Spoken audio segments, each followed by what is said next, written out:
Bajo la luz dorada de un amanecer lleno de promesas, una mujer lo arriesgó todo por el amor que el mundo despreciaba. Creyó haber elegido una vida humilde, lejos de las miradas que la juzgaban, hasta descubrir que nada era lo que parecía. Porque el hombre por quien renunció a su nombre y a su fortuna escondía un secreto capaz de sacudir los pilares del poder, la ambición y la verdad. Y ahora, entre rumores que la persiguen y un pasado que se niega a morir, deberá decidir si huir o enfrentar el destino que eligió con el corazón. Si esta historia te atrapó, suscríbete al canal y ayúdanos a llegar a los primeros 1000 inscritos. In the dim glow of gas lamps flickering against the velvet curtains of the Harrington mansion, Elizabeth Harrington stood frozen at the grand staircase, her heart pounding like a war drum. The air was thick with the scent of polished mahogany and fresh lilies from the ballroom below, where the elite of New York society swirled in their finery. But tonight, none of that mattered. Her father's voice boomed up from the foyer, laced with fury that could shatter crystal. "You will not throw away your future on that dirt-stained farmer." Charles Harrington thundered, his face red as the imported Persian rug under his boots. He was a titan of railroads, a man who bent the world to his will, and now his only daughter dared defy him. Elizabeth gripped the banister, her gloved hands trembling. At 22, she was the picture of Gilded Age grace, her corseted gown of deep blue silk hugging her slender frame, the high collar framing her porcelain neck, adorned with a single pearl brooch that had been her mother's. But beneath the layers of lace and propriety, a fire burned. She had met William Logan at a charity fair in the countryside, far from the suffocating balls of Fifth Avenue. He was no ordinary man, tall, with calloused hands from tilling fields, yet his eyes held a quiet depth that spoke of hidden storms. They had talked for hours under an oak tree, sharing dreams of a world beyond fortunes and facades. He spoke of the land's honest rhythm, and she confessed her longing to escape the gilded cage of her life. Now, whispers of their secret engagement had reached her family's ears. The society pages buzzed with scandal. The Harrington heiress promised to a penniless farmer from upstate. It was unthinkable. Her mother, frail and weeping in the shadows, clutched a handkerchief. "Elizabeth, think of your sisters. Think of us. Marrying below your station. It will ruin everything." But Elizabeth's mind raced back to that fateful afternoon. William had knelt in the wildflower meadow, his simple wool vest dusted with earth, and offered her a ring, not gold, but a humble band of silver etched with a rose. "I may not have empires," he had said, his voice steady as the earth itself, "but I have a heart that beats true for you. Marry me, and we'll build our own world." Tears welled in her eyes as she descended the stairs, each step echoing like a verdict. The servants averted their gazes. The clock in the hall chimed midnight, marking the end of her old life. Her father blocked her path, his mustache twitching with rage. "If you walk out that door with him, you're dead to this family. No inheritance, no name. Is that the price of your foolish love?" She met his gaze, her chin lifting defiantly. "Father, wealth bought you power, but it never bought happiness. William offers me something real, a life where I'm seen, not just displayed like one of your locomotives." The door creaked open behind her, and there he stood, William, hat in hand, his broad shoulders filling the frame. Rain slicked his dark hair, and his farm boots left mud on the marble floor. The contrast was stark, her world of crystal chandeliers against his of open fields, yet in his eyes she saw not shame, but resolve. Charles sneered. "You? Take my daughter. You're a nobody boy, a farmer with dirt under his nails." William stepped forward, unflinching. "Sir, I love her, and that's more than empty titles or bank ledgers can claim." Elizabeth's heart soared and sank in the same breath. The room spun with the weight of it all, the betrayal in her father's eyes, the pity from her mother, the invisible chains of society tightening. She took William's hand, feeling the warmth of his calluses against her satin gloves. Together, they crossed the threshold into the stormy night, leaving the mansion's lights to fade behind them. As carriage wheels rattled over cobblestones, Elizabeth leaned against William, the rain pattering like whispered secrets. Little did she know, this humble farmer held secrets of his own, ones that would upend her world and silence her detractors forever. But for now, in the darkness of that escape, doubt crept in. Could love truly conquer the empire her family had built? The city lights blurred through the window, a promise or a warning. If this tale of forbidden love and hidden fortunes has you hooked already, hit that like button to show your support. And don't forget to subscribe to the channel for more gripping stories from the Gilded Age. Drop a comment below. From which city and country are you watching? Your stories inspire the next adventure. Word count 872. The carriage jolted over uneven roads, the rain hammering the roof like an unrelenting judgment. Elizabeth huddled closer to William, her silk gown sodden and clinging uncomfortably, a far cry from the starched perfection of her usual attire. The city lights of New York faded into the misty outskirts, giving way to shadowed fields and the distant low of cattle. She glanced at him, his profile sharp against the dim lantern light swinging from the hook. William's jaw was set, his hands steady on the reins he'd taken from the driver, who now dozed in the corner after a hasty dismissal. "Where are we headed?" she asked, her voice barely above the storm's roar. The words felt foreign in her mouth, stripped of the polished drawing-room cadence she'd mastered over years of etiquette lessons. "To my home," he replied simply, eyes fixed on the path ahead.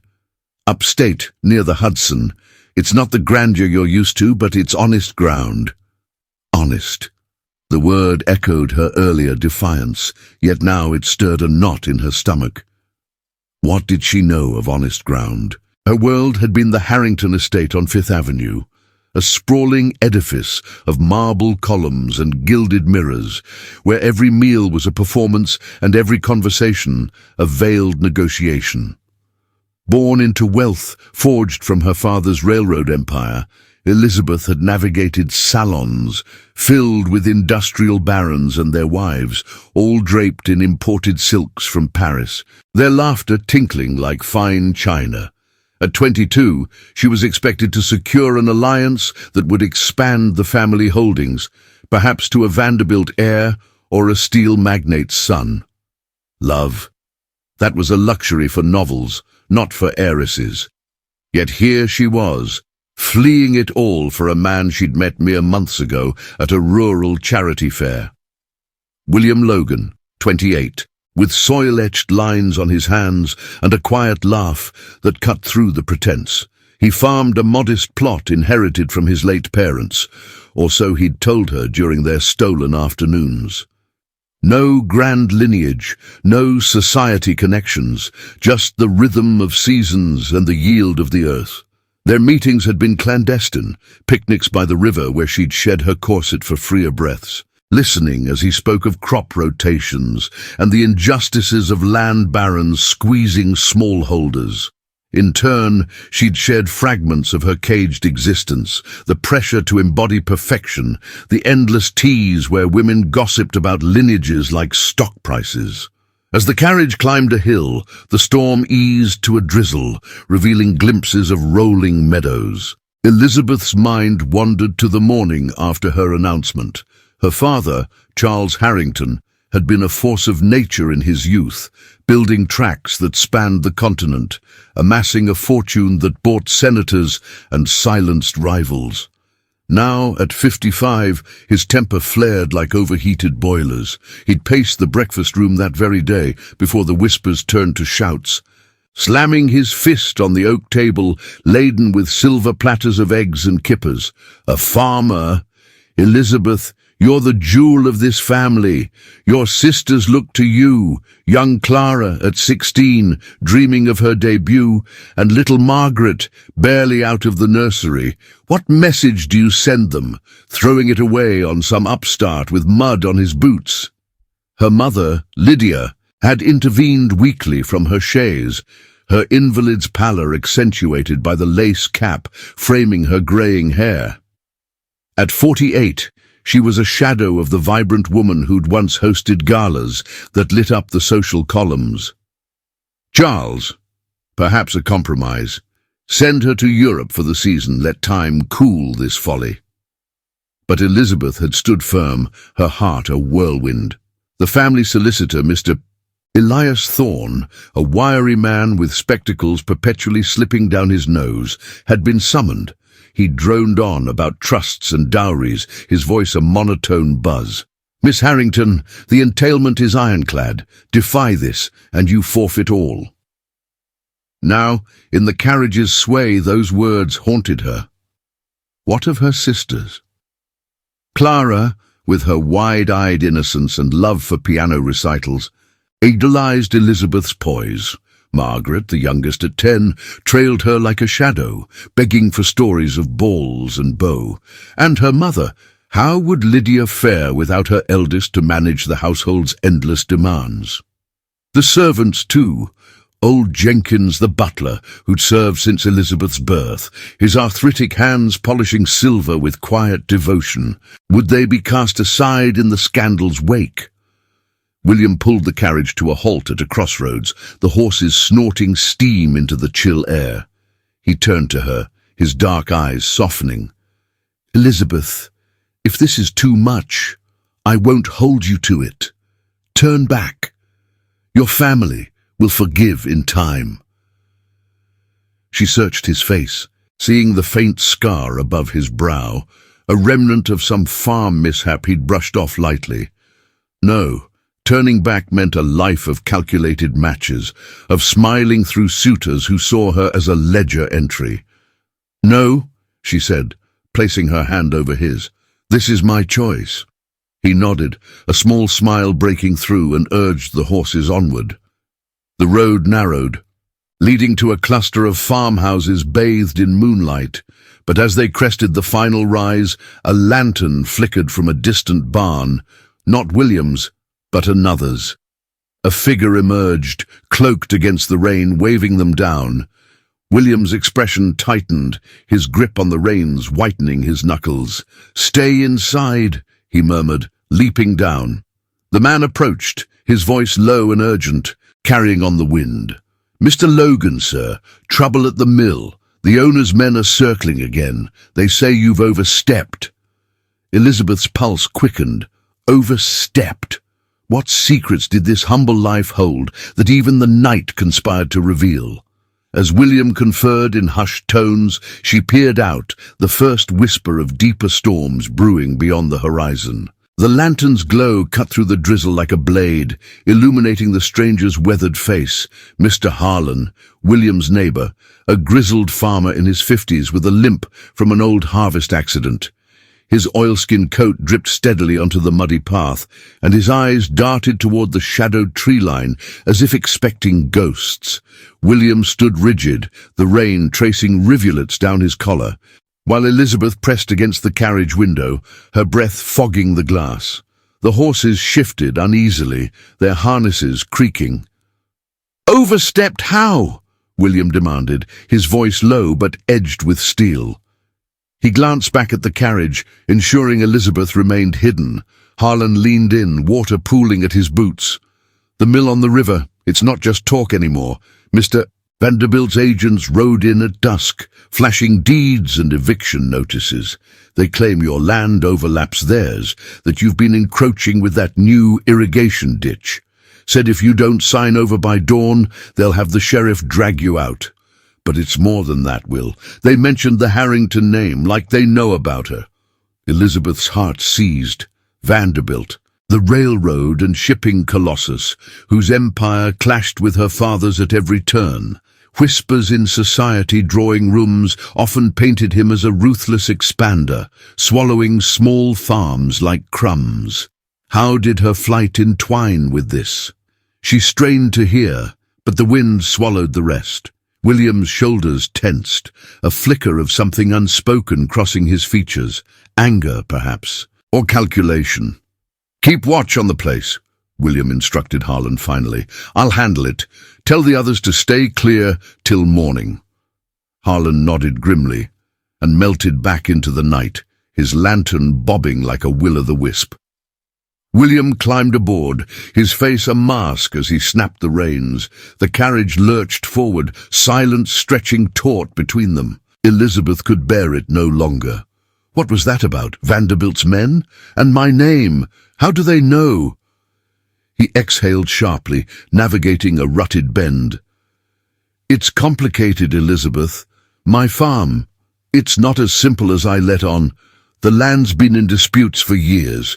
Big interests want it for rail spurs or mills. I've fought them off with surveys and neighbours' oaths, but tonight's different. You're leaving the Harringtons."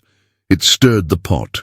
Word travels fast in these parts, especially when it involves Charles Harrington's rival. She pulled her shawl tighter, the chill seeping deeper than the rain. Complicated.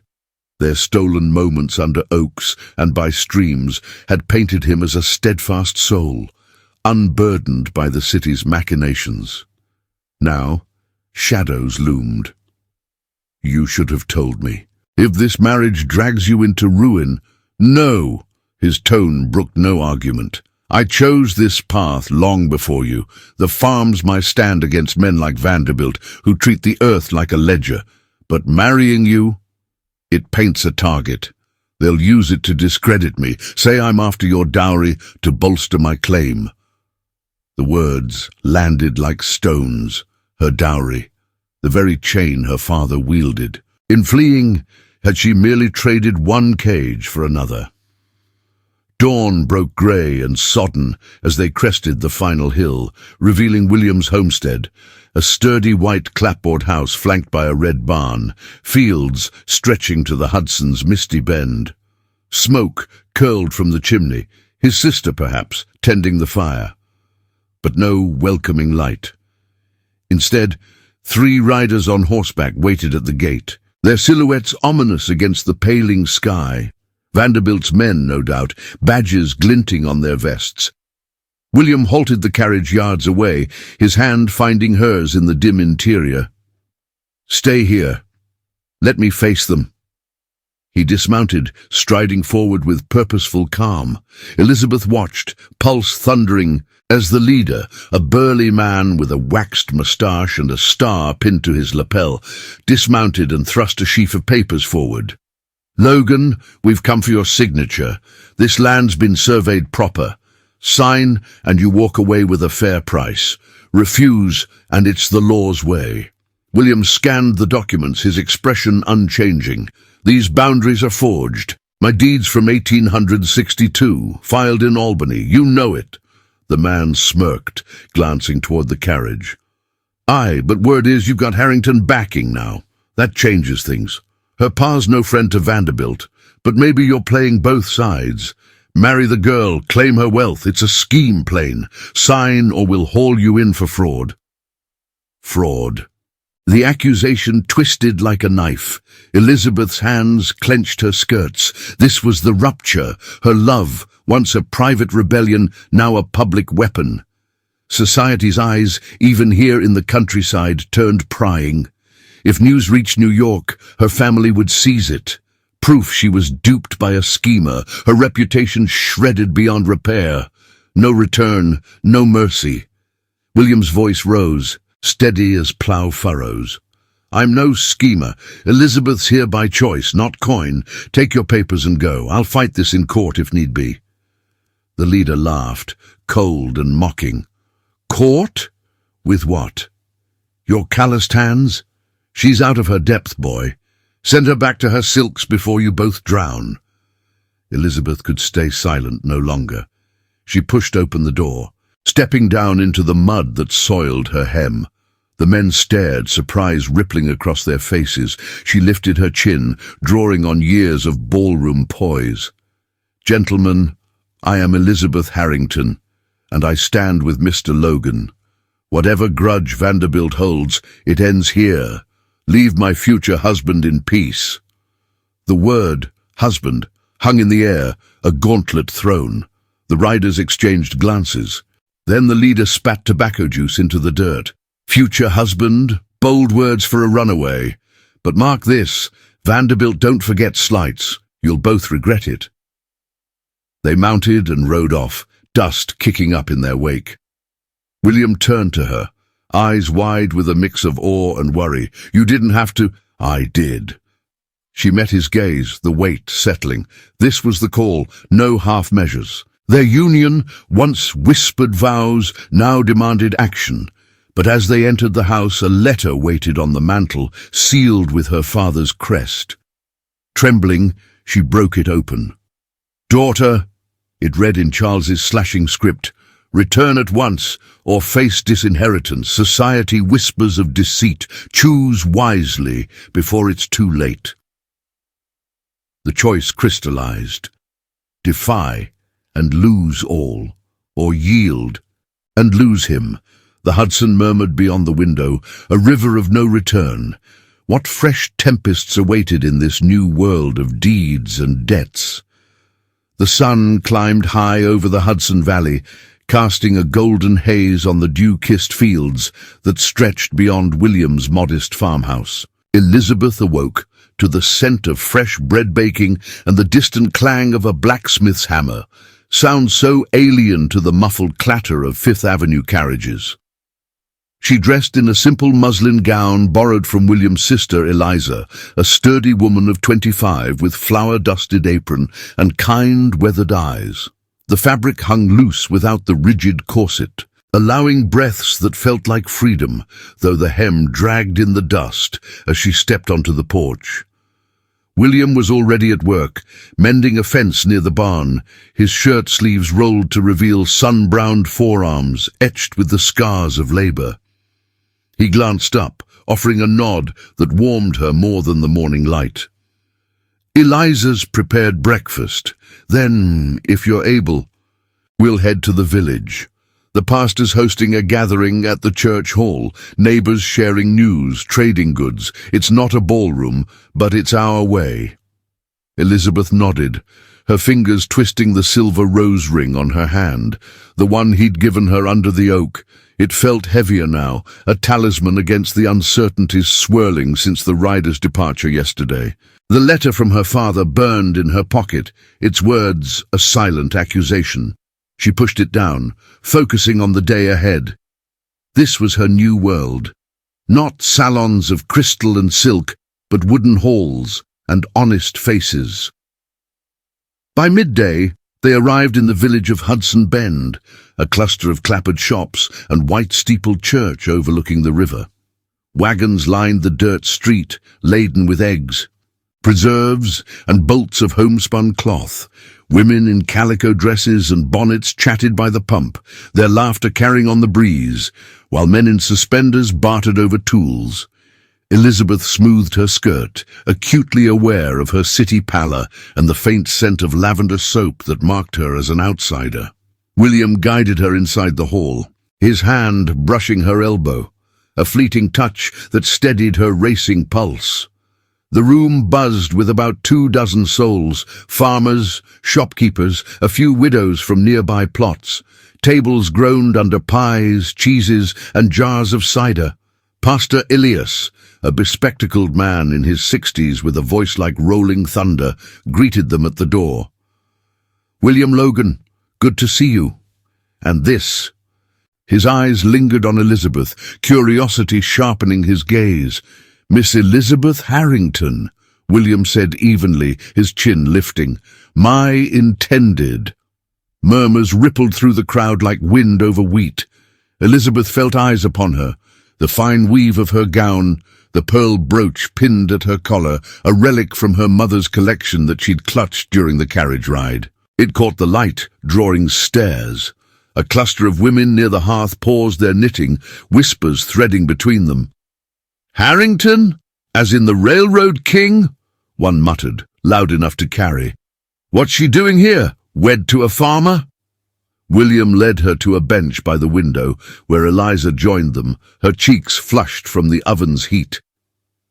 Ignore the stares, Liz, she said softly, using the nickname without asking. Folks here remember the old ways, bloodlines and dowries, but give it time. The gathering unfolded in fits of warmth and wariness. Pastor Elias called for prayers, his sermon on Proverbs touching on honest toil and the snares of pride. Elizabeth bowed her head, the words striking close. Afterward, neighbours approached William with talk of crops and the mill dispute, their tones respectful but edged. Old Mr. Harlan, the one from the night before, clapped William's shoulder. "Stood your ground yesterday, eh? Those Vanderbilt hounds slunk off, but they'll be back." Elizabeth offered smiles, accepting a slice of apple pie from a matronly woman named Mrs. Greer, whose calloused hands belied her gentle demeanour. "Welcome, dear, though I must say you're a sight from the city lights. What brings a fine lady like you to our patch of earth?" The question hung, innocent yet probing. Elizabeth met her gaze steadily. "Love, Mrs. Greer, and a chance to build something real." The words drew nods from some, but others exchanged glances, the air thickening with unspoken judgments. As the afternoon waned, a subtle shift occurred. A young widow, Sarah Mills, approached with a basket of herbs, her eyes kind but pitying. "Heard about the riders, and now you. It's brave but risky. Folks talk of Vanderbilt's reach, how he crushes those who stand in his way, marrying into that storm. Your family must be fit to be tied." Elizabeth's cheeks burned, the humiliation subtle as a pinprick. She glanced at William, who was deep in conversation with the pastor, his back to her. No defense came. He trusted her to navigate this, it seemed. Yet in that moment across the room their eyes met. His held a quiet intensity, a shared silence that spoke volumes. "I'm here," it said, "even in the fray." Emboldened, Elizabeth turned back to Sarah. "Risks come with any path not chosen by others. William's shown me strength I never knew in marble halls." The widow smiled faintly, retreating, but the exchange rippled outward. Whispers grew, admiration from the younger men, skepticism from the elders. Then, as they prepared to leave, a symbolic token appeared. Mrs. Greer pressed a small brooch into Elizabeth's palm, a humble enamel flower edged in brass. "For luck," she said, "reminds me of my own hard choices. Wear it, and remember, roots grow deepest in contested soil." Elizabeth pinned it beside her pearl, the contrast stark, old wealth against new resolve. It initiated something within her, a budding arc of adaptation where fragility met fortitude. Outside, as they walked to the wagon, William's fingers grazed hers again, lingering this time in a shared squeeze. No words, just the warmth that bridged their worlds. Hope flickered, small, but real. But as they drove away, a newsboy hawked papers from the village corner. Elizabeth caught a headline in the local Gazette. "Heiress flees fortune for farmer's field. Vanderbilt eyes disputed lands amid scandal." The ink was fresh, the words a visible lash. Society's reach extended even here, and Vanderbilt lurked in the shadows, his agents no doubt feeding the fire. What retaliation brewed now, as her name became fodder for the press? The river gleamed mockingly, carrying secrets downstream. The wagon wheels churned through the rutted lanes, kicking up dust that mingled with the late afternoon haze over Hudson Bend. Elizabeth clutched the newspaper clipping in her fist, the bold ink smearing against her glove like a fresh wound. "Heiress flees fortune for farmer's field. Vanderbilt eyes disputed lands amid scandal." The words mocked her from every angle. Splashed across the local Gazette, and no doubt racing toward New York printers by courier. She folded it sharply, tucking it into her pocket beside her father's letter. William guided the horses with steady pulls, his silence a heavy companion as the village faded behind them. Thunder rumbled in the distance, a low growl that matched the storm brewing in her chest. The sky darkened swiftly, clouds boiling like ink in water. "We need to hurry," William said, glancing upward. "That front's moving fast. The house is still a mile off." But the first fat drops fell before they cleared the tree line, turning the path to slick mud. The horses balked, neighing in protest, and the wagon slewed sideways into a shallow ditch. William cursed under his breath, leaping down to free the wheel. But the rain came in sheets now, soaking him to the bone. Elizabeth scrambled out after him, her muslin skirt heavy and clinging. "Let me help." She grabbed a branch to lever the wheel, but the ground gave way beneath her, sending her slipping into his arms. They tumbled together against the wagon's side, breathless and drenched. The storm's roar drowning out the world. Lightning cracked overhead, illuminating his face. Close, too close, water streaming from his dark hair. For a moment, neither moved, the warmth of his body cutting through the chill like a hearth fire. "Inside," he urged finally, helping her to her feet. They abandoned the wagon under a sprawling oak, its branches offering scant shelter, and ran hand in hand toward a nearby hunting cabin William knew from boyhood hunts. It was a rude structure of logs and thatch, forgotten on the estate's edge, with a single room furnished by a rickety table, a stone hearth, and a pallet of straw in the corner. He barred the door against the gale, shaking water from his coat like a dog. Eliza's borrowed gown plastered to Elizabeth's skin, but she felt alive, unencumbered, as if the rain had washed away the last traces of her old life. William struck flint to tinder, coaxing a blaze in the hearth. Flames danced, casting flickering shadows on the rough walls. He hung his coat to dry and turned to her, concern etching lines around his eyes. "You're shivering here." He draped his wool vest over her shoulders, the scent of earth and hay enveloping her. They sat close by the fire, knees nearly touching, the storm battering the roof like an impatient visitor. The confinement pressed in, intimate and unavoidable. Elizabeth unwrapped the pearl brooch and the new enamel flower, laying them on the table like offerings. The pearl gleamed coldly, a symbol of her father's empire. The flower, warm and simple, echoed William's world. "This," she said, touching the enamel, "Mrs. Greer gave it to me today, for luck in contested soil." Her voice cracked, the day's humiliations surfacing, the stares, the whispers, the headline branding her a fool. William nodded, his gaze softening. He reached into his pocket and pulled out a small leather-bound book, its cover worn smooth. "My father's journal. He passed 5 years back, left me the farm and this." He opened it carefully, pages yellowed with age, filled with meticulous sketches of crop yields and notes on soil tilling. But tucked between was a pressed wild rose, brittle and faded. He planted that first furrow after the war, fought at Gettysburg, came home with ghosts in his eyes, said the land healed what bullets couldn't. Elizabeth traced the flower's petals, her fingers brushing his.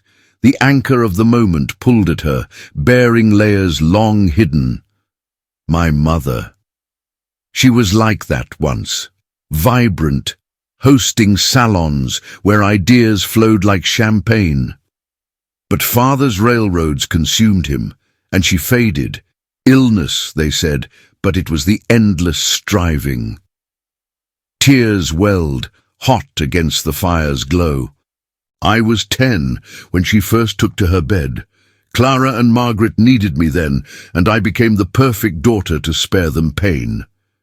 But inside, I grieved for the woman she was, and for the life I couldn't save. William's hand covered hers, calluses rough yet gentle. "Guilt's a heavy plough, Elizabeth. Turns soil to stone if you let it." He paused, the fire popping softly. After the war, Pa blamed himself for enlisting, leaving Ma alone with the farm. Drought hit that year, crops failed. He drank to forget, until one night he confessed it all to me, how duty tore him, but the land called him back.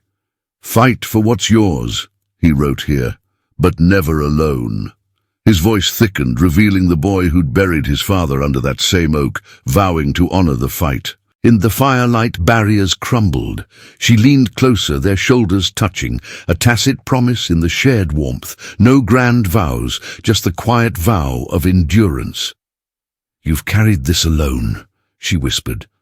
But not anymore. We'll face Vanderbilt's shadows together, your strength. It humanizes me, makes me want to be more than an heiress's shadow. He turned her hand over, pressing a kiss to her palm, chaste, yet shifting the air between them like a turning tide. Trust bloomed, fragile and fierce, binding them without words.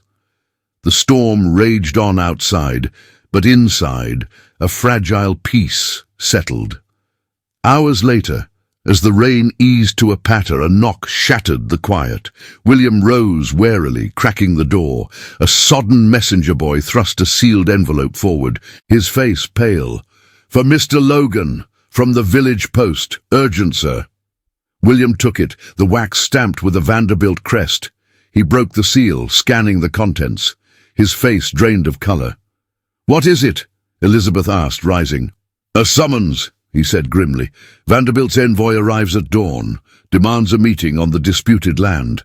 And they mention you. Say they've evidence of fraud in my deed, tied to your family's rivals. If we don't comply, the sheriff comes next." The warmth fled, replaced by icy dread. The storm had passed, but a darker one loomed, threatening to sweep them under. Dawn would bring confrontation, and with it the unraveling of their fragile sanctuary. Dawn broke over the Hudson Valley with a reluctant light, painting the farmhouse in hues of pale gold and lingering shadow. Elizabeth stood at the window, her fingers tracing the cool pane as mist rose from the river like ghosts fleeing the sun. The summons lay open on the kitchen table, its stark black ink a harbinger of the confrontation ahead. William paced the worn floorboards, his boots thudding softly, while Eliza bustled about with coffee and cornbread, her face etched with worry lines deeper than the furrows in the fields. "We face them head-on," William said, stopping to clasp Elizabeth's shoulders. His touch was firm, but his eyes betrayed the storm within, dark pools reflecting the weight of years spent battling land grabs. "Vanderbilt's envoy will come with bluster and papers. I'll show them the original deed, the surveys from Albany. It's solid ground, Elizabeth. We've built on it." She nodded, drawing strength from his resolve, though doubt gnawed at her edges. The night in the cabin had forged a bond, their shared vulnerabilities laid bare like roots exposed by a flood. Yet now, reality intruded with cold precision. Her father's letter, still unanswered, whispered of disinheritance. The newspaper clipping screamed scandal. Marrying William had been her rebellion, but this dispute threatened to engulf them both, turning love into liability. Hoofbeats echoed from the road before 8 o'clock, a staccato rhythm that set the dogs barking. 3 riders approached, the burly leader from before, flanked by a sharp-faced lawyer in a pinstriped suit and a deputy sheriff with a badge gleaming on his vest. They dismounted at the gate, the lawyer clutching a leather portfolio like a weapon. William stepped onto the porch, Elizabeth at his side, her chin high despite the tremor in her knees. Eliza hovered in the doorway, fists clenched in her apron. "Mr. Logan," the lawyer began, his voice smooth as oiled gears. "Cornelius Vanderbilt sends his regards. This land, your so-called farm, encroaches on holdings vital to the New York Central's expansion. We've fresh surveys, notarized and filed. Sign this transfer, accept a modest compensation, and avoid the unpleasantness of court." William crossed his arms, unmoved. "I've seen your surveys before. They're doctored, shifting boundaries to swallow honest plots. My deed dates to the war's end, witnessed by the county clerk. Take your claims and go." The lawyer's smile thinned. He glanced at Elizabeth, his gaze lingering on the pearl brooch at her throat. "Ah, but circumstances have changed. Word of your alliance with Miss Harrington has reached interested parties. Her father's railroads rival Mr. Vanderbilt's at every crossing. This union smells of sabotage, a ploy to undermine our operations by tying up disputed acres." Elizabeth's blood ran cold. Sabotage? The accusation twisted her defiance into something sinister, painting her as a pawn in corporate wars she scarcely understood. The deputy shifted, hand resting on his holster, while the leader smirked, tobacco pouch in hand. "Lies," William growled, stepping forward. "Elizabeth's here for me, not machinations. If Vanderbilt wants war, he'll get it in Albany's halls, not my front yard." The lawyer withdrew a folded document from his portfolio, unfolding it with deliberate slowness. It was a broadsheet, fresh printed, bearing the headline, "Farmer's Fraud, Logan entices heiress to foil Vanderbilt Empire." Below, an artist's crude sketch depicted William as a scheming rogue, arm around a caricatured Elizabeth, her gown tattered, money bags spilling from his pockets. Quotes attributed to anonymous sources in New York claimed William had courted her for her fortune, fabricating land claims to leverage against rivals. Her name was dragged through the mud, runaway fool, betrayer of family honor. Elizabeth snatched the paper, her hands shaking, the words blurred, but the damage seared. Her reputation, once a shield of privilege, now a public wound. Society ladies in Manhattan would clutch their pearls over tea, her sisters shunned at debuts. Clara's wide eyes, Margaret's innocent games, all tainted by this venom. "This is slander," she whispered, voice rising. "Vanderbilt's doing. Retaliation for standing with William." The lawyer shrugged. "Print the truth as you see it, miss. But consider, your father's influence wanes with this scandal. Whispers reach his boardrooms, investors pull back. And you? No dowry, no return. Sign, Mr. Logan, or the sheriff here enforces eviction by noon. Fraud charges follow. And Miss Harrington testifies to your deceptions, or faces complicity." The deputy nodded grimly. "Law's the law. Can't harbor fraudsters on disputed soil." William's face hardened to stone, but Elizabeth saw the crack, the isolation closing in. Neighbors like Harlan might rally, but this public assault severed ties. The village gathering's tentative warmth would curdle into suspicion. Eliza's quiet support strained under the glare. Their alliance, so newly forged, teetered. "No," William declared, crumpling the broadsheet. "Evict if you dare. I'll fight from the courts to the press." The men mounted, the lawyer's parting shot slicing deep. "Foolish. Vanderbilt crushes insects like you, and you, miss, your gilded cage awaits, minus the key." They rode off, dust swirling like accusations.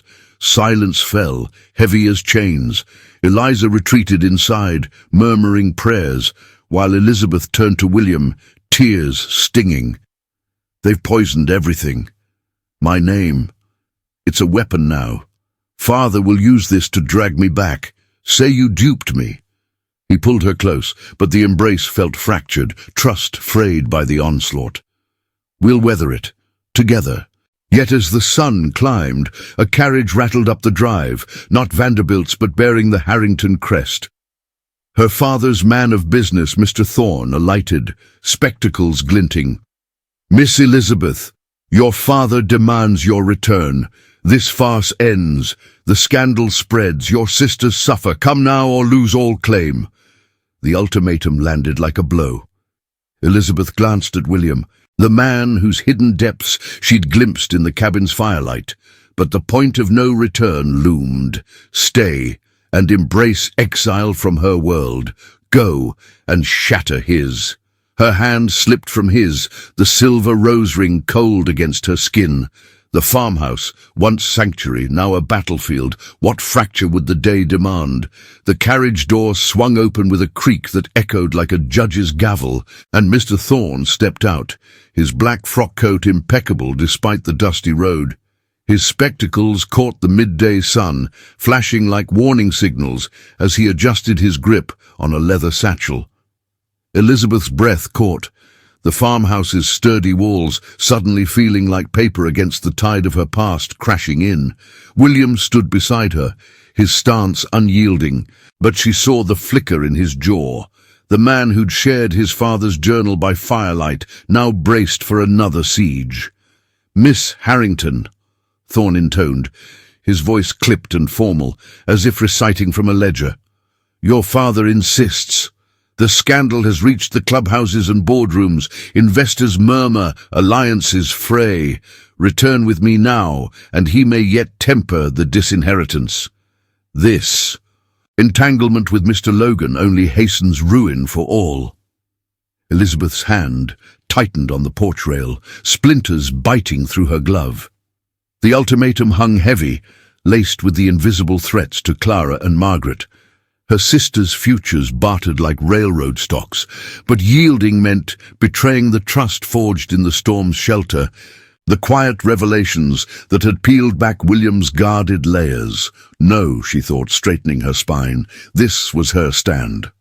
"I appreciate your journey, Mr. Thorne," she said, her tone measured, drawing on the poise drilled into her at countless teas. "But convey to my father that I choose my path. William is no entanglement. He is my future." Thorne's lips thinned, his eyes flicking to William with thinly veiled disdain. "Foolish words, miss. We've uncovered irregularities in Mr. Logan's holdings, debts tied to wartime loans, boundaries redrawn under suspicious hands. Vanderbilt's agents provided the documents. Your union aids a fraud, and your father will not abide it." The accusation struck like a lash, but Elizabeth held firm, stepping forward. "Irregularities, or manipulations by those who covet the land.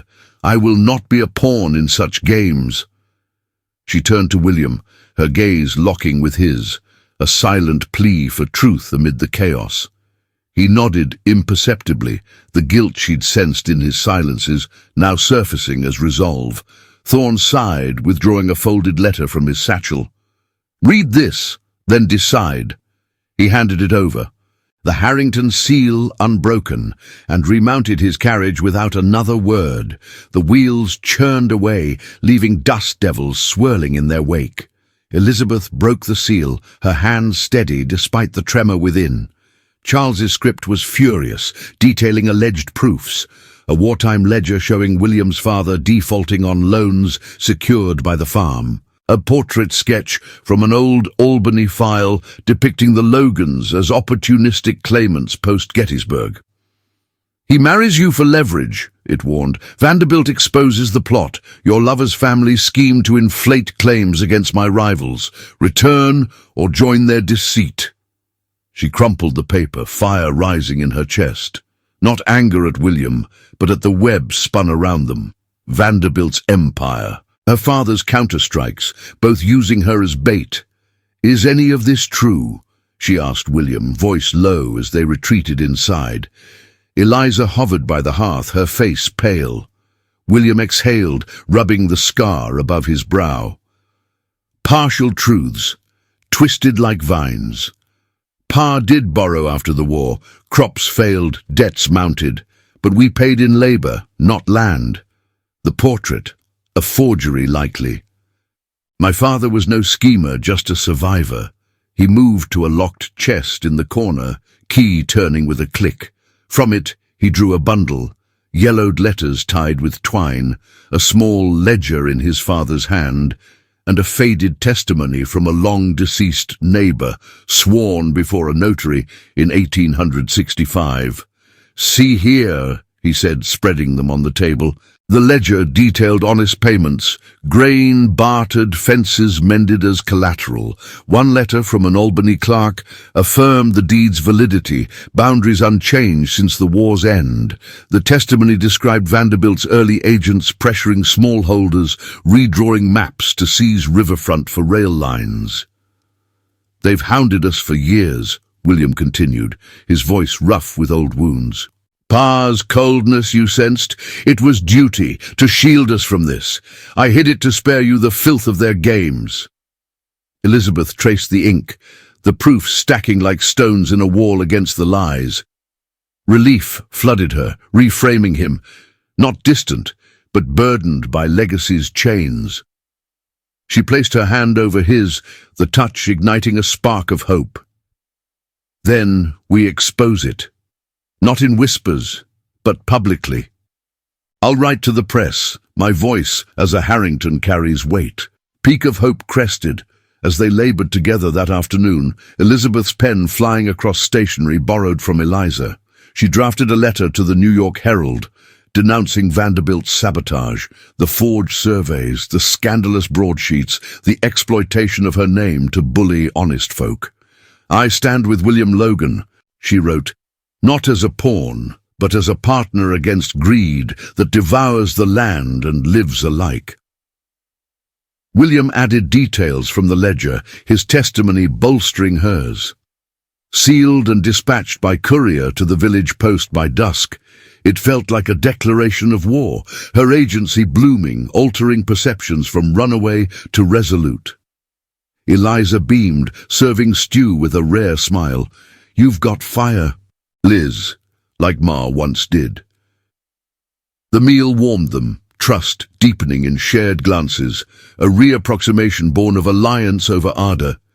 William's hand lingered on hers under the table, a promise of solidarity. But the valley plunged swift. As night fell, a rider galloped up, Harlan breathless, clutching a fresh broadsheet. Vanderbilt strikes back already, your letter's out, but so's this. The headline screamed, Harrington heiress accomplice in land swindle, Vanderbilt vows justice. It twisted her words, claiming coercion, painting William as a manipulative fortune-seeker preying on her delusion.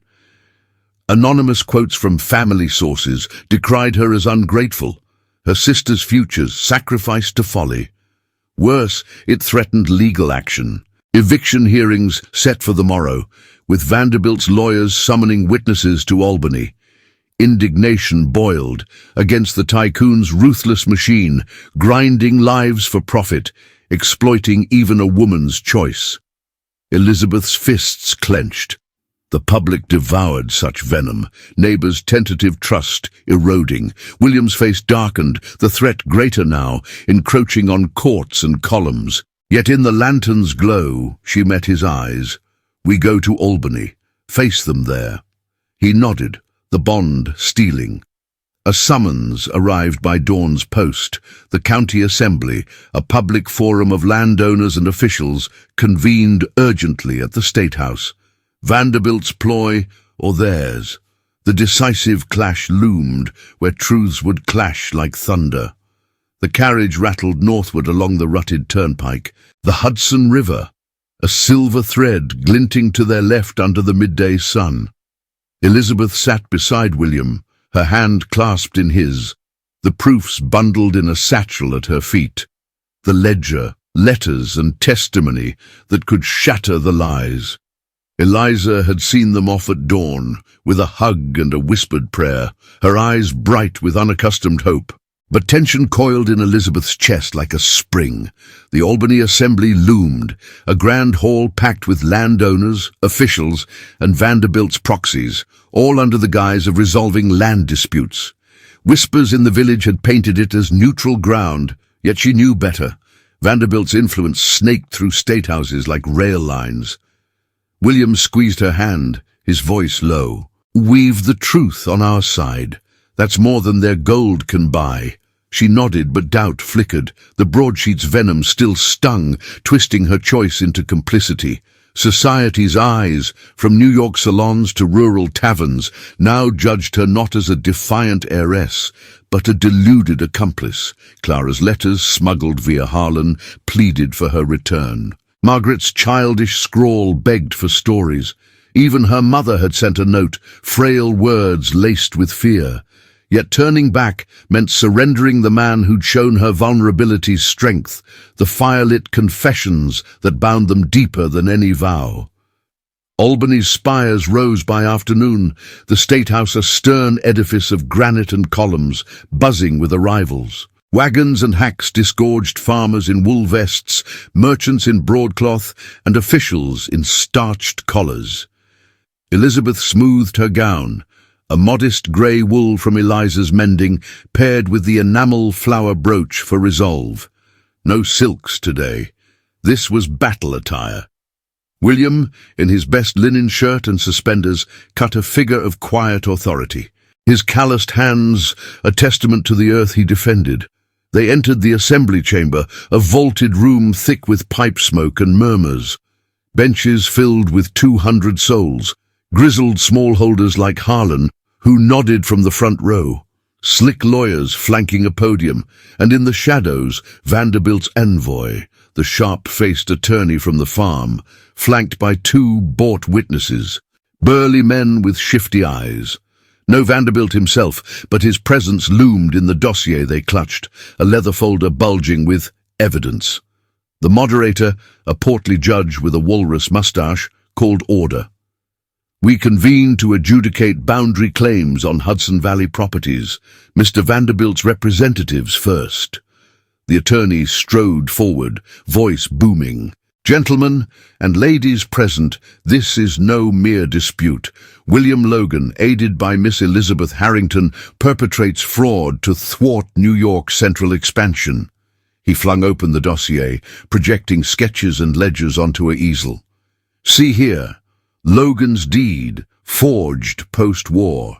His father defaulted on loans, inflating claims to seize riverfront. And Miss Harrington, coerced or complicit, her Harrington ties sabotage rivals. Witnesses confirm Logan courted her for leverage, whispering lies of love to mask greed." Gasps rippled. The witnesses nodded, one swearing, "Saw him alter maps myself back in '65, and the girl knew of the scheme from the start." Elizabeth's stomach twisted. The sabotage landed like a gut punch. False maps redrawn in ink. Affidavits stamped with bogus seals, a letter purportedly from her hand confessing the plot. The chamber buzzed with outrage. Farmers shifted uneasily. Officials whispered of arrests. Harlan's face fell, doubt creeping in. William's grip tightened on hers under the bench, but isolation clawed, community fracturing before their eyes. Then the moral crux. Rise or crumble. Elizabeth's heart thundered. This defined them, not as victims, but architects of justice. She stood, voice clear and unyielding. "Sirs, I refute this calumny. As a Harrington, I know deceit when I see it. My father's rivals wield it like a club." She signaled William, who rose beside her, satchel in hand. Together they approached the podium, a united front that silenced the room. "Examine these," William said, laying out the originals.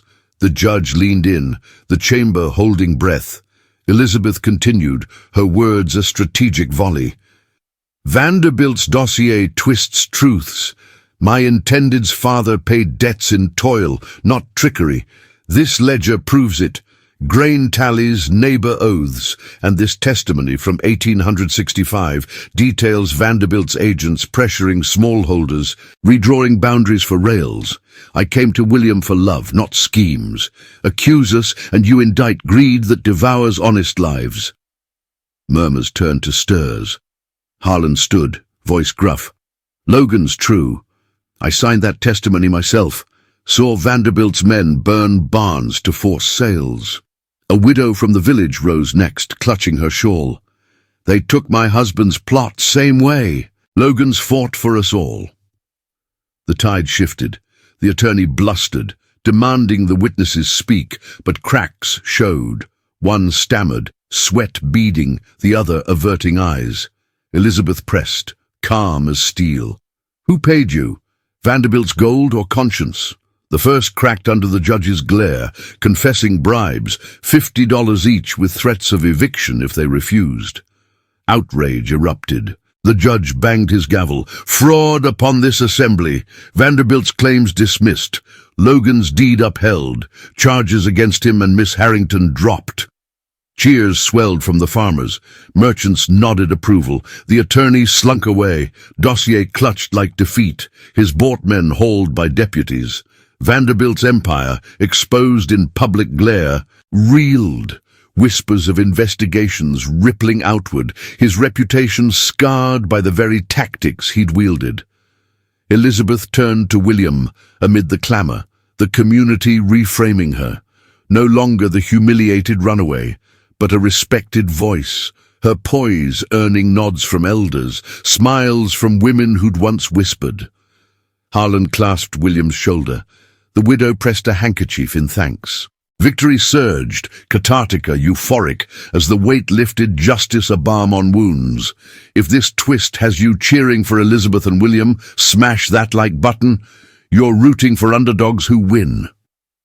Yet as the assembly dispersed into twilight, silence fell between the couple on the homeward drive. The storm passed, leaving clarity. William drew her close, their foreheads touching in the carriage's sway, a tacit vow, intimate and unspoken, sealing their path forward. But in the satchel's depths, a final letter waited, unmarked, hinting at deeper roots to William's legacy. What mansion of secrets did the humble farmer truly hold? The carriage wheels hummed along the Albany Turnpike as dusk deepened into velvet night, stars pricking the sky like distant lanterns. Elizabeth leaned against William's shoulder, the satchel of proofs secure between them, its weight a tangible emblem of triumph. The assembly's cheers still echoed in her ears, the judge's gavel sealing Vanderbilt's defeat, the farmer's nods transforming suspicion into solidarity.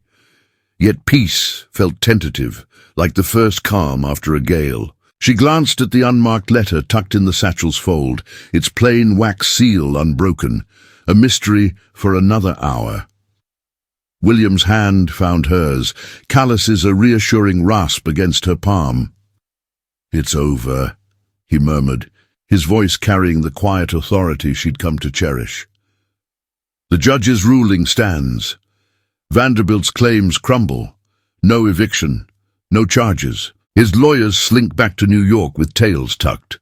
She squeezed his fingers, the enamel flower brooch at her collar catching moonlight.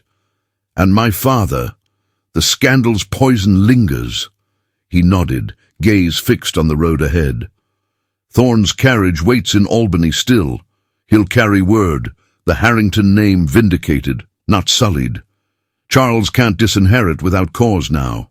The truth shields you." The dawn found them back at the farmhouse, the Hudson mist shrouded and serene. Eliza rushed out, apron flapping, her face alight with rumors from the village courier. "The Herald prints your letter today. Vanderbilt's broadsheets called fraud. Editors retract, howling apologies. Neighbors toast your names at the tavern." Inside, over strong coffee and oatcakes, the threads began to weave tight. A telegram arrived by mid-morning, crisp and official from Albany. Vanderbilt's empire sanctioned. The judge, citing perjured witnesses and forged deeds, fined his agents heavily and ordered restitution to affected smallholders, Harlan among them, his limp eased by a promised payout for lost crops. The tycoon's prestige cracked. Whispers in New York clubs spoke of investors fleeing. Boardroom purges. No exile, but a fall from untouchable heights. His rail ambitions stalled on Hudson Bluffs. Elizabeth's family ties mended in fits. A letter from Lydia arrived by noon, her script shaky but warm. "My dearest, your courage shames our fears. Charles fumes but relents. The scandal turns on Vanderbilt now. Clara and Margaret send drawings. Return when ready. But know we stand with you." Thorne followed by Coach, bearing not ultimatums but olive branches. A modest allowance from the Harrington trusts, unencumbered, and news of her sister's safety. Clara, at 16, had taken up advocacy at the Ladies' Auxiliary, inspired by Elizabeth's stand. Young Margaret penned tales of brave farmers, her nursery games forever changed. Even Charles conceded in a terse note, "You've Harrington steel, marry as you will, but build wisely." With legal shadows lifted, their bond sealed in quiet ceremony. No grand cathedral, but the village pastor's parlor that afternoon, sunlight slanting through lace curtains. Eliza stood witness, her eyes misty, while Harlan and Mrs. Greer flanked them. Loyal allies rewarded with shares in the farm's co-op, a collective William envisioned to shield neighbors from future grabs. Elizabeth wore a simple white gown of cotton lawn, its high neck modest, sleeves puffed gently at the elbows, the skirt falling in soft folds without the city's excess bustle. William, in a clean broadcloth suit, his wool vest tailored plain, offered not the silver rose anew, but a new band, gold, unadorned, forged fresh from Albany smiths. No tainted history, just their future, etched in its curve. I, William Logan, take you, Elizabeth Harrington, as equal partner in all trials and joys, he vowed, sliding it onto her finger. His voice, steady as plough lines, revealed his transformation, once guarded survivor, now open leader, compassion softening his edges. And I, Elizabeth, pledge my heart and will to you, building not on gold, but on truth, she replied, her tone resonant with newfound voice. The kiss that followed was tender, lips brushing in the room's hush, a seal of love chosen freely, horizons unfolding beyond gilded cages or contested fields. Their legacy took root swiftly. William's farm expanded, not through conquest, but alliance. A co-op schoolhouse rose by the river, funded by Harrington funds and Vanderbilt fines. Elizabeth led its opening, her leadership evident in welcoming speeches to wide-eyed children, Harlan's grandchildren among them, teaching not just letters, but land's honest worth. She moved with grace, born of both worlds. The pearl brooch retired to a drawer, replaced by the enamel flower as daily emblem. William tilled beside her in the gardens, his laughter freer, guiding neighbors through crop shares that bolstered the valley's resilience. Coadjutants found their places. Pastor Elias gained a new parish hall, his sermons on justice drawing crowds. The widow Sarah Mills remarried a kind shopkeeper, her herbs now sold at the co-op market. Neutral souls, like the once skeptical merchants, repositioned as backers, their wagons bearing the Logan's wheat to city mills. Eliza, blooming from quiet sister to school matron, found suitors in the newfound peace. Twilight painted the Hudson gold as they stood on the farmhouse porch, hands entwined, watching the schoolhouse's lantern flicker to life. Children spilled out, voices rising in song, a melody of unity. William drew her close, his breath warm against her temple. This is our world, Elizabeth. No empires, but enduring. She smiled, heart full, the horizon a promise of seasons yet to turn. But as stars wheeled overhead, a soft knock echoed from the drive, a courier with a sealed packet, addressed to William in unfamiliar script. Inside, hints of legacy deeper than deeds, a claim to distant New York holdings, whispered fortunes from his father's unspoken past. A mansion awaited, perhaps, veiled in the humble farmer's tale. What doors would tomorrow open?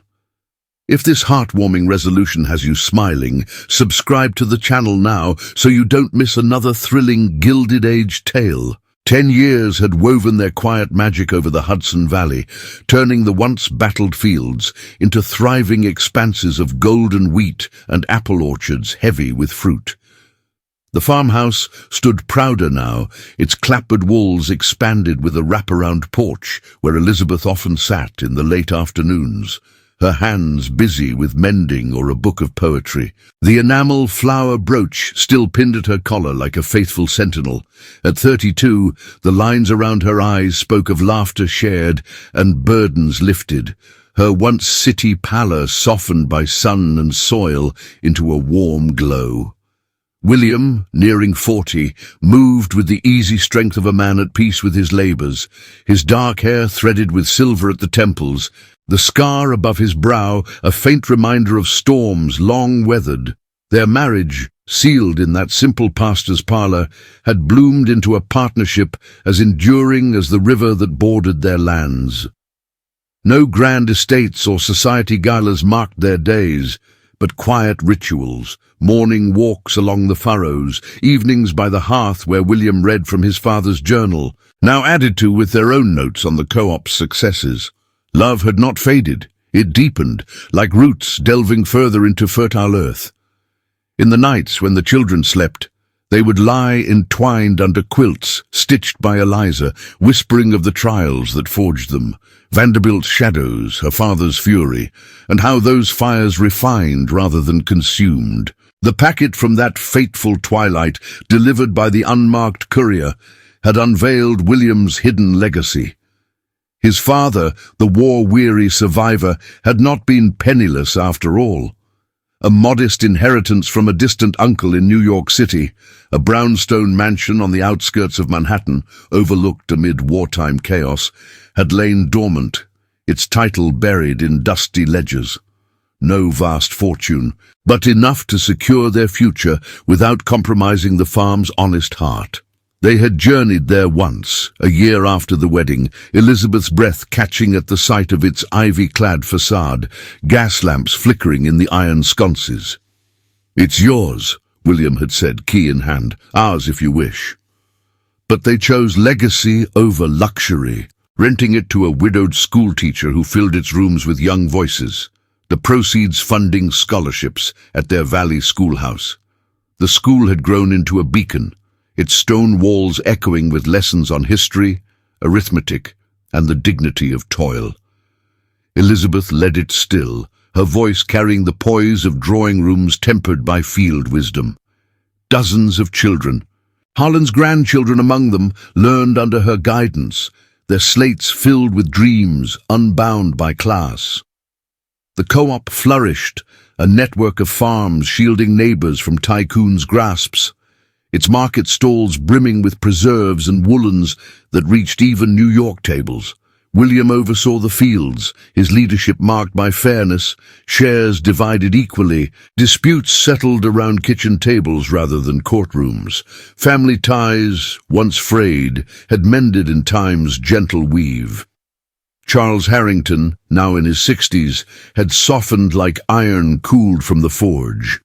The Vanderbilt scandal's backlash, investigations into forged deeds rippling through rail boardrooms, had forced his own reckonings, humbling his empire's edges.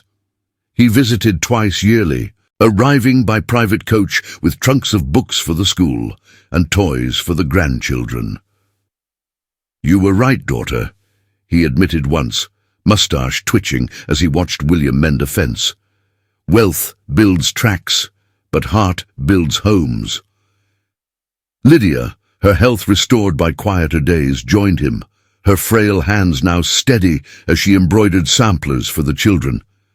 Clara, wed to a principled lawyer at 26, brought her own little ones to play in the orchards, her debut dreams traded for advocacy in women's reading circles. Margaret, blossoming at 20, taught music at the school. Her childish tales evolved into songs that filled the assembly hall. Not all paid light prices. Vanderbilt himself, the colossus brought low, had retreated to his Staten Island estate in 79, his health crumbling under the weight of scandals and lost fortunes. Whispers said he died bitter. His empire splintered among squabbling heirs, the Hudson rails stalled forever. Harlan passed in the 3rd year, his limp stilled, but his farm thrived under his son's care, a testament to the restitution that followed the Assembly's justice. Eliza, ever the steadfast sister, had married a gentle miller and moved to a neighboring plot, her home a haven for wayward youths from the city. Orphans Elizabeth sponsored with Harrington funds. Their own family had grown, a joyful harvest. 2 sons, the elder, Samuel, 8 years old with William's quiet depth and Elizabeth's keen eyes, who roamed the fields with a slingshot and dreams of surveying fair boundaries. The younger Nathan, 5, with curls like his mother's and a laugh that chased shadows, toddled after the sheepdogs, his tiny hands already grasping for the earth's rhythms. And a daughter, Grace, born 2 years past, her infant gurgles filling the house like birdsong. Elizabeth nursed her on the porch at dawn, William's arm around them both, the Hudson murmuring approval. On this autumn evening, as leaves drifted like confetti from the maples, the family gathered for supper. Samuel recounted a school debate on land rights, his voice earnest. Nathan stacked corncobs into towers, Grace cooed from her high chair, laughter flowed with the cider, the table laden with Eliza's fruit pie and William's fresh bread. Outside, the schoolhouse lantern glowed, children lingering for evening stories. Elizabeth caught William's gaze across the candles, a smile passing between them, tender, profound. 10 years had etched their story into the valley's soil, from forbidden vows to enduring legacy. Love not just survived, but triumphed.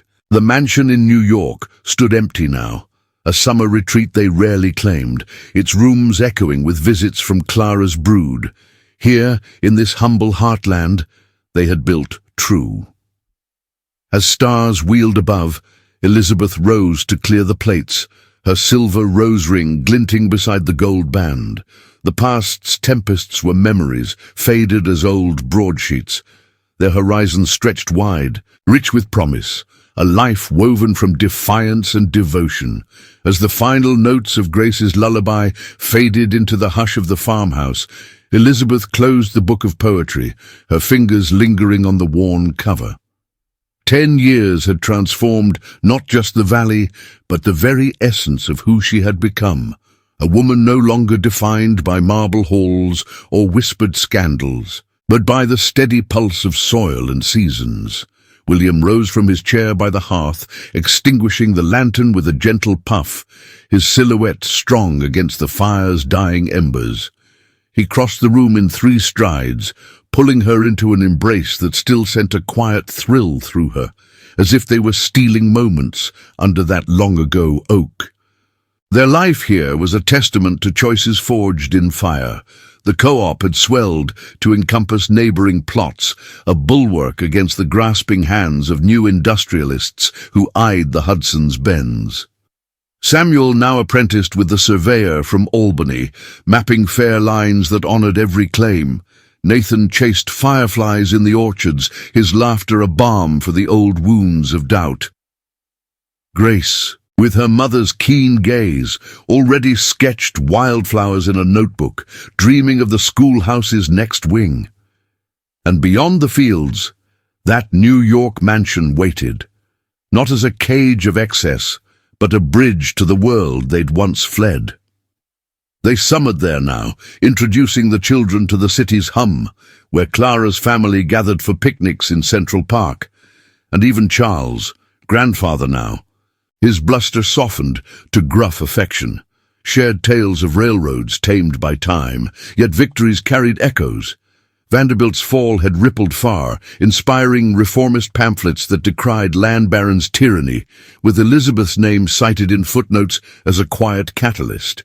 Her letters to the Herald evolved into essays on women's agency, printed in ladies' journals that reached drawing rooms she'd long abandoned. Lydia, fully restored, hosted salons in the city brownstone, weaving tales of her daughter's defiance into conversations that sparked change. The price paid. Vanderbilt's heirs scattered his legacy like chaff. One son lost to drink, another to exile in Europe. Harlan's grave overlooked the river, marked by a stone from the co-op's first harvest, a reminder that justice, though delayed, rooted deep. What lessons gleamed from those turbulent days? That love, unbidden and fierce, could topple empires built on sand. Elizabeth learned it first in the rain-slicked cabin, where vulnerability bridged chasms wider than the Hudson. William discovered it in the Assembly's roar, his guarded heart yielding to partnership's power. Together they taught that true wealth lay not in ledgers or lineages, but in the courage to claim one's ground, standing firm against the gales of judgment, tilling even the hardest soil into bloom. Defiance need not destroy. It rebuilds stronger for those who dare. As the family settled into sleep, Elizabeth stepped onto the porch, the night air crisp with autumn's promise. Stars arched overhead, vast and unyielding, much like the path they'd carved. She thought of you, dear listener, drawn into this tale of whispered vows and unveiled truths. What stirs in your heart from Elizabeth and William's journey? Did their triumph ignite a spark of your own rebellion against the expected? Share in the comments below what moved you most in this Gilded Age saga, and to prove you've journeyed to the end with them, write the word horizon there. It signals to me and the community that you're part of this circle, helping spread these stories to more ears, hungry for inspiration. If their love's endurance touched you, dive into the cards for similar tales of forbidden passions and hidden strengths, romances that whisper of worlds remade. Thank you for walking this road with us. Until the next adventure calls, remember, every horizon holds a choice. Choose boldly and watch your world unfold.